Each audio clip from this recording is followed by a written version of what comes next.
U.S. must prepare for 3 major wars at once. Why it matters. AmChron warmly greets you. Dear viewers, the United States, with its mission as a global superpower, always faces heavy responsibilities. The U.S. military doctrine often plans for intervention in at least 2 wars simultaneously. Currently, Europe, the Middle East, and the Asia-Pacific are all tense like a powder keg. Wars have erupted in Ukraine and Gaza, while the Western Pacific is also fraught with instability. So what will the U.S. do if 3 wars break out simultaneously, depleting the strength of the world's leading military? In today's video, we will explore this story. Under Presidents Barack Obama, Donald Trump, and Joe Biden, the U.S. defense strategy was built on the assumption that the U.S. would never have to engage in multiple wars at once. During Obama's administration, faced with financial belt-tightening, the Department of Defense abandoned the policy of being ready to fight and win 2 major wars to focus on fighting and winning 1 war. This accelerated the trend of building a smaller military and narrowing the options available to policymakers. At that time, this change seemed reasonable, but now it has become a serious mistake. Currently, the U.S. is involved in 2 wars, the war in Ukraine and Israel's war in the Middle East, while the risk of a 3rd war breaking out in Taiwan or South Korea in East Asia looms. All 3 of these regions are important to U.S. interests and are closely related. Previous efforts to deprioritize Europe and withdraw from the Middle East have weakened U.S. security. The withdrawal from the Middle East created a vacuum that Tehran wants to fill, and failure to respond to aggression in one region can be seen as a sign of weakness. Allies around the world lost confidence in Washington after the Obama administration did not enforce the red line against the use of chemical weapons in Syria. U.S. adversaries are cooperating with each other. Iran sells oil to China, China sends money to North Korea, and North Korea sends weapons to Russia.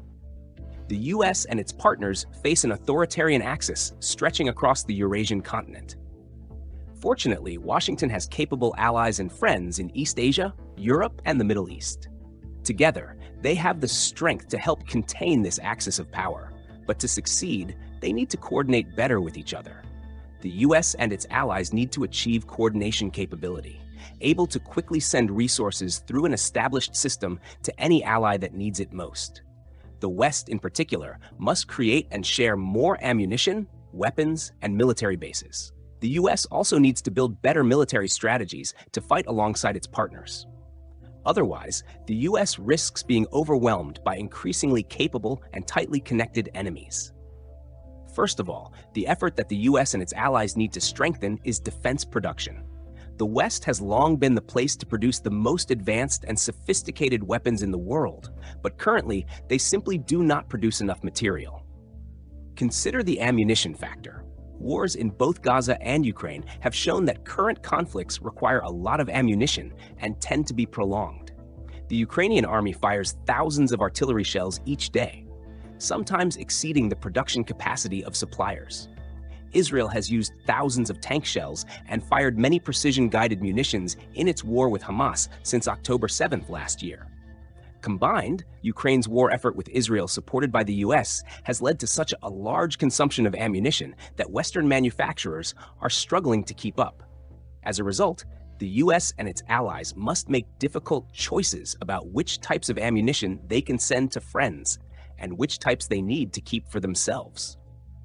As the central member and main security guarantor of the alliance, the U.S. must be able to meet the needs of both its armed forces and allies. To achieve this, the U.S. government should provide defense companies with a stable procurement demand necessary to boost production. Congress took an important step in this direction last year by authorizing the Pentagon to purchase multi-year ammunition, providing long-term contracts for manufacturers.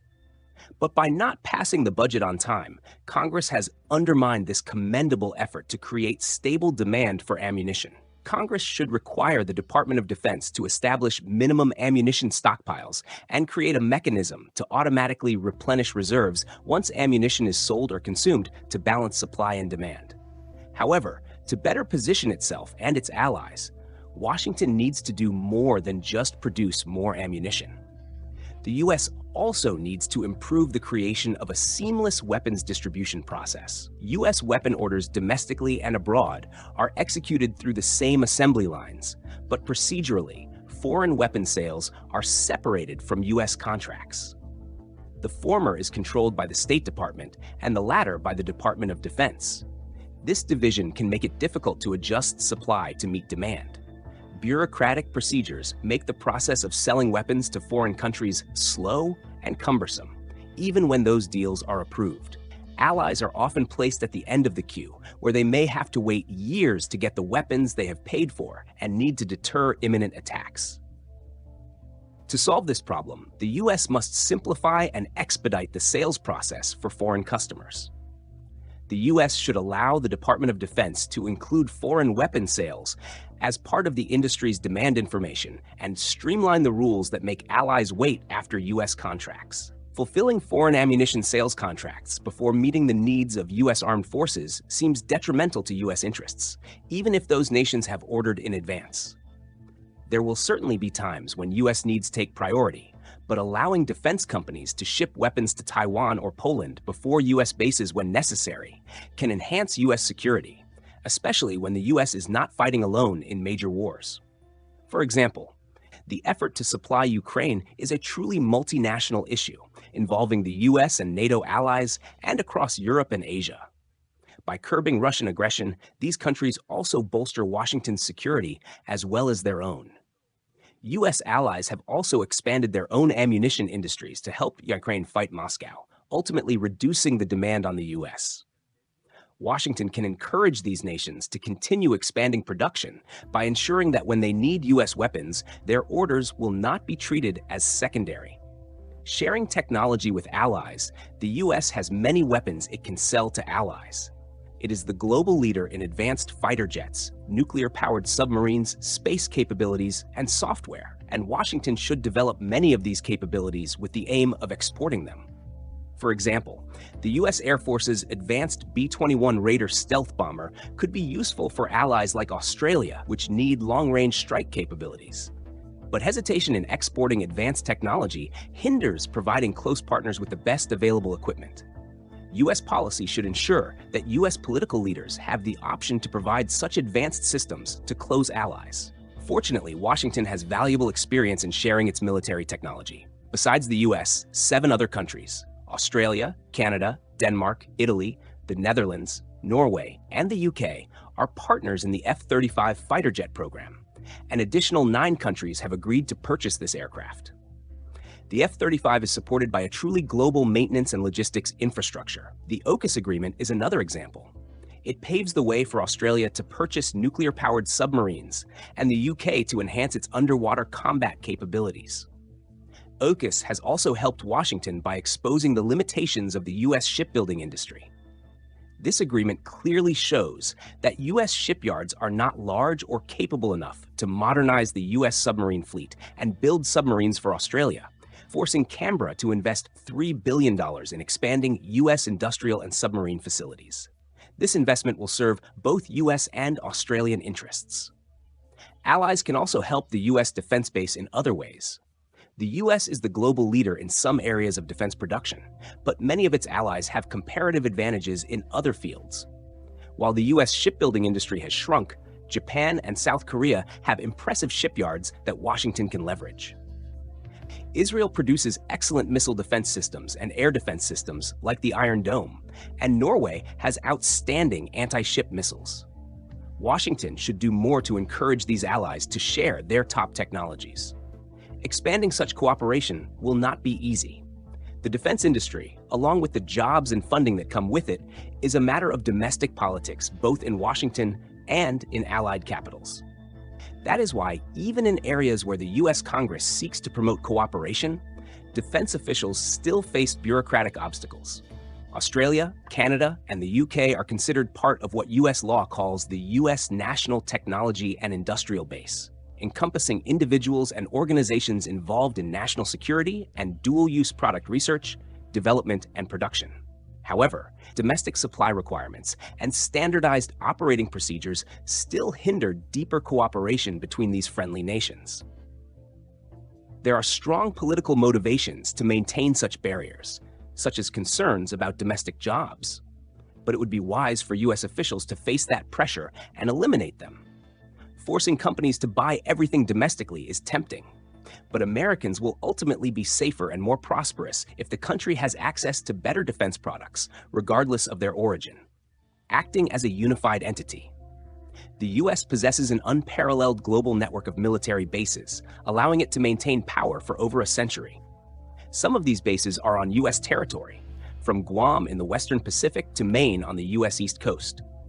Others are on Allied territory, designed to reassure friends and deter U.S. enemies. But all these bases have become more vulnerable because opponents have gained the capability to accurately strike from long distances, as both Iran and Russia have done in the past 6 months. Therefore, to achieve full coordination capability, the U.S. and its partners will need to better protect their bases and deploy assets more effectively.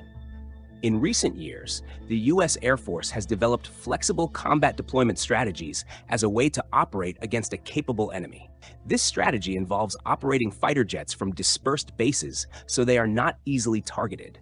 Similarly, the U.S. Navy has begun learning how to strike targets from dispersed ships, aircraft, and submarines. But the effectiveness of these concepts and U.S. strength depends on forward bases and logistical support, including on Allied territory. Therefore, Washington and its partners must find more locations to station troops and stockpile weapons. In the Western Pacific, Japan offers some promising positions for dispersed operations. The country has many seaports, airports, and support facilities connected by a network of roads and railways. But existing mechanisms allow the Japanese military to use only a small portion of these facilities, and the U.S. forces are even more restricted. The U.S. should encourage the Japanese government to expand access for both militaries to militarily useful seaports and airports, rather than restricting them mainly to U.S.-designated bases. In the meantime, the U.S. can rotate more troops through Northern Australia. Northern Australia is far enough from China to be safe from most Chinese missile and aircraft threats, but close enough to provide support for operations in a potential conflict in the Western Pacific. There is precedent. During World War II, the entire Northern Australian region became airfields from which U.S. and Australian pilots used to fight against Japan. Much of these bases remain, ready to be restored. The U.S. and Australia simply need to refurbish and expand them. The U.S. and its allies also need to improve the defense of their facilities against increasingly advanced missiles.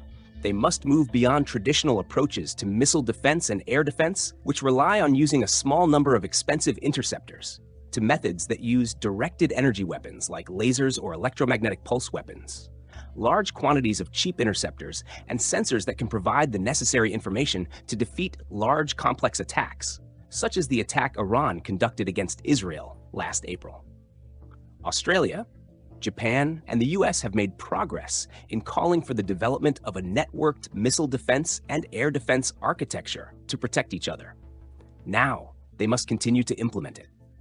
Expanding base access will contribute even more to coordination capability by training and operating more closely together in peacetime.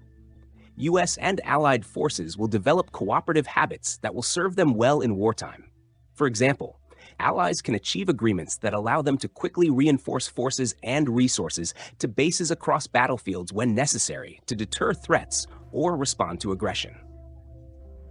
Fighting together. The U.S. and its partners need to cooperate more closely on ammunition, military bases, and the defense industry in general.